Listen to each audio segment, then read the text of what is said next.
Boa tarde, meu nome é Samara e eu vou apresentar a dissertação de mestrado intitulada Efeitos da formulação oral HPBeta-CD Angiotensina 1A7 no rendimento físico de ciclistas, um estudo crossover duplo cego que teve a orientação da professora Lenice Capes Becker e com a orientação da professora Deise Mota.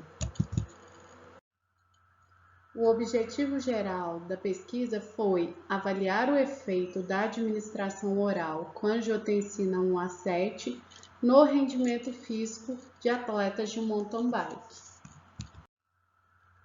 Foram selecionados 10 atletas de mountain bike do sexo masculino da região de Ouro Preto que estivessem envolvidos em seus programas de treinamento há pelo menos um com no mínimo de 3 anos de prática na modalidade e 5 treinos por semana, além de ter participado de competições a nível regional ou nacional nos últimos 6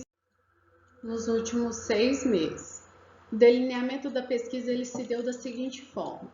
Em um encontro 1, o voluntário compareceu ao Laboratório de Fisiologia da Universidade Federal de Ouro Preto, onde ele assinou o TSLE, realizou uma avaliação e uma familiarização do teste TT20, teste de contrarrelógio.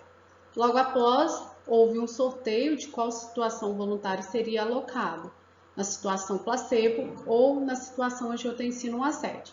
Após 7 dias do sorteio, ele retomava no encontro 2, onde era realizada a bateria de testes físicos. Após o encontro 2, o voluntário ele tinha um intervalo de 7 dias novamente e retornava na condição contrária à situação do encontro 2. Protocolo de suplementação.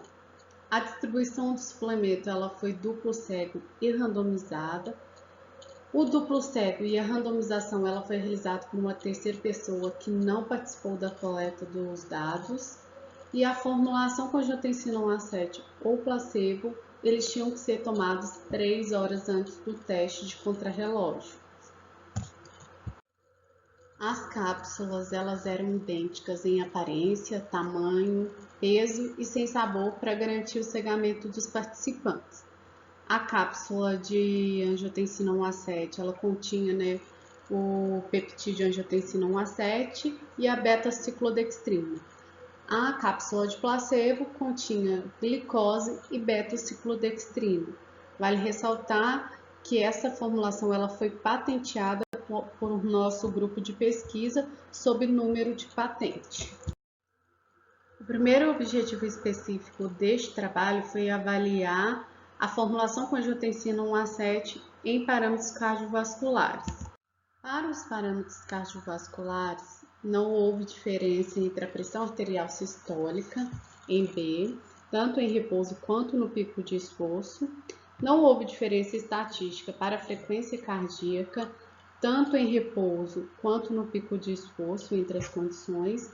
Houve uma diferença estatística para a pressão arterial diastólica em repouso, o mesmo não foi observado no pico de esforço. E houve uma diferença estatística para a pressão arterial média em repouso entre as condições e o mesmo não foi observado no pico de esforço. Outro objetivo do trabalho foi avaliar o efeito do tratamento da angiotensina 1A7 no desempenho físico.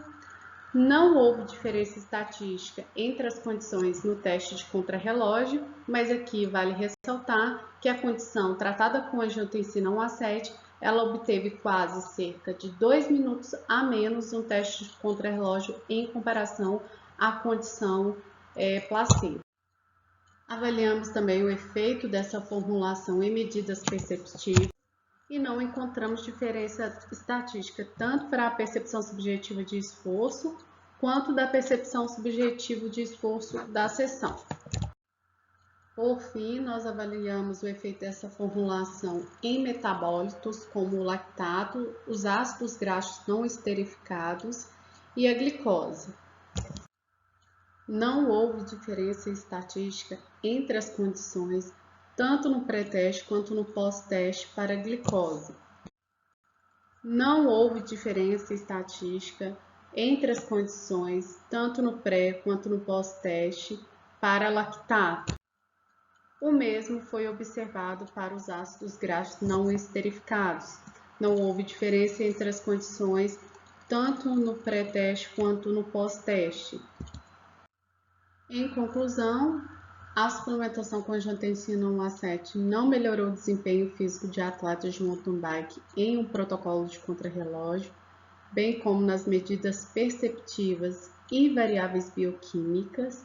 Para as variáveis cardiovasculares, os resultados eles exibem diferenças significativas para a pressão arterial média e pressão arterial diastólica em repouso. O mesmo não foi observado para a PAS e frequência cardíaca de repouso e massa.